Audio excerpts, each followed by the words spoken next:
Hey, what's up, Dust the Viking? Let's talk about Sadako and all her hidden passives and how her kit really works. Alright, let's start with the demanifested state. This is where you're undetectable and basically is what makes Sadako a stealth killer, except she's not. While Sadako is demanifested, she has a second terror radius. It's a lullaby-like terror radius that not only increases with intensity the closer you get, but also has directional audio attached to it. Also, every time she phases in and out, this is audible by survivors, which is also directional, which makes it even easier to pinpoint exactly where Sadako is. So when survivors hear you approach, they're going to know where you are and which direction to run. It actually makes her less stealthy than just a standard killer. Furthermore, when you go to manifest, when you hold that right-click button down, the second you hit that right-click button, it plays an audio event at the start of the channel to let the survivor know that you're using your ability. Once it completes, your actual terror radius becomes immediate, so the survivor knows when you've completed channeling your ability as well. Now, while demanifested is when you can also teleport to the TVs.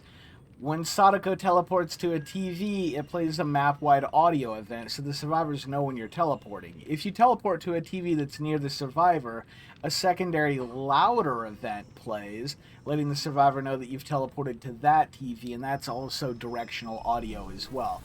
Basically, Sadako's kit informs the survivor of where she's at all times and exactly what she's doing and when she's using her powers. She is probably one of the least stealthiest kits in the entire game, and this showcases that behavior basically designs their killers from the perspective of the survivor now and not the perspective of the killer player.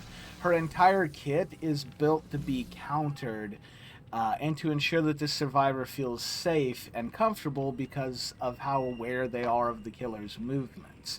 Now, Sadako also has a condemned mechanic that allows her to instantly kill a survivor. However, the mechanic is so weak that it actually doesn't have an impact on the game. If you want an equivalent to it, think the pig, but if she couldn't use her bear traps, reverse bear traps until late game, and once it was on the survivor's head, they saw exactly which puzzle box they needed to go to, and it only took about 2 seconds to take the reverse bear trap off. It would basically only buy the pig about 15 seconds, 20 seconds at most, and it doesn't even happen until late game when most of the generators are done. And that's if you lean into it. Many survivors won't ever reach condemned status at all because most have realized that if they just don't take a videotape, they don't have to deal with it. So it's mostly a dead mechanic. Now, Sadako's actual, true power lies in her map mobility. She can teleport to the different TVs as long as the survivor doesn't take a videotape out. So the survivor is really in control of if you're allowed to use your power or not. And this becomes really apparent on a big map like Red Forest. I played against survivors that understood exactly what my power was, and when they went to generators, they just took the tapes out. I couldn't patrol to them.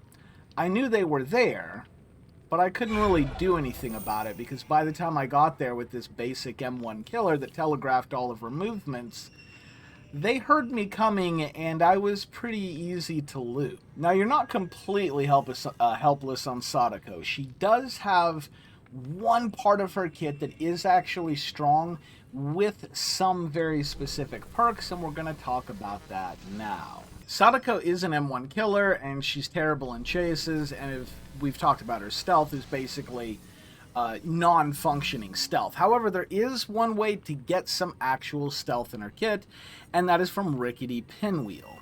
This will make the survivors oblivious if they're near television. This allows you to actually sneak up on them. Granted, you have to leave the TV on, but since the TV telegraphs your movement so much, you'll never realistically get the drop on a survivor from a TV. They'll know if you project from a TV near them and when the start of the projection happens, which is reminiscent of old Hag before she got buffed, where she would teleport and then be stunned in an animation for a good 2 seconds before she could react.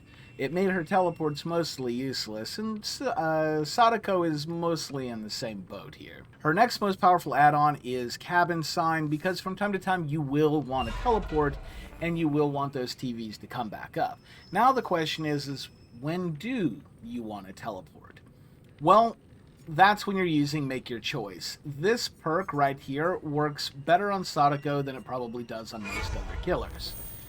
That is because her perk, Floods of Rage, does something very interesting. Most consider this flat out inferior to barbecue and chili. However, it works really, really well with Make Your Choice because it doesn't show auras until after the unhook, and it doesn't show the aura of the person unhooked. So you actually directly get a wall hack onto the person who unhooked, so you can see exactly where they are and where they ran to. Now the teleport, when you're using the teleport here, what you're going to do is when you hook a survivor, you're going to teleport away from the hook. This guarantees that you're 32 meters away so that this will proc. Some killers struggle with this because as they're leaving, survivors will unhook and you won't be quite 32 meters away yet.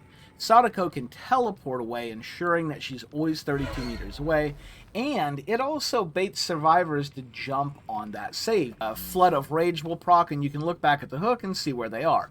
If you're close enough to the hook, I would advise walking toward the hook, as opposed to instantly teleporting back, because you're going to want to see where they run and get a good idea of what your marked Make Your Choice target is doing. If you teleport immediately, the vast majority of the wall hack is going to be hidden by the animation of you crawling out of the television. Anyway, that's pretty much it for this guide. Hope you all found it useful. If you did, don't forget to hit the like button and share the video. I'll be doing a lot more Dead by Daylight content with huge asymmetricals coming out this year. Ash vs. Evil Dead and Texas Chainsaw Massacre. I'm diving headlong back into the asymmetrical genre. It's always been one of my favorite genres anyway, so for me, this is like coming back home. Anyway, we'll see you in the next video.